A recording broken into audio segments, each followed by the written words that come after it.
আসসালামু আলাইকুম Fatema's kitchen and শখের রান্নায় আপনাকে ব্যাপারকে স্বাগত। মুই বরিশালে মনু আমনে করে আসবে একেবারে শাহী বেগুন ভাজা বেগুন ভেজে দেওয়া।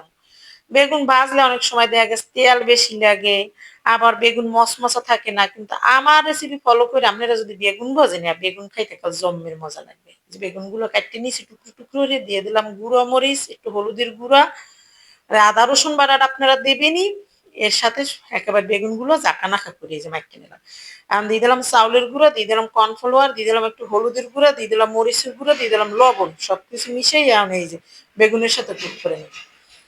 এখন এইভাবে কুক করে 5 মিনিট রেস্টে রেখে দিয়ে এই যে তেলে ভাইজে নেবেন। দেখেন যে মচমচা কি সুন্দর বেগুন ভাজা হইবে। আপনারা সাদা ভাতের সাথে পোলাওর সাথে আপনারা খাইবেন, দেখবেন একটা জম্মের মজা লাগে। আর যদি কোনো মেহমানেরে দেন তা তো আর কোনো কথাই নেই।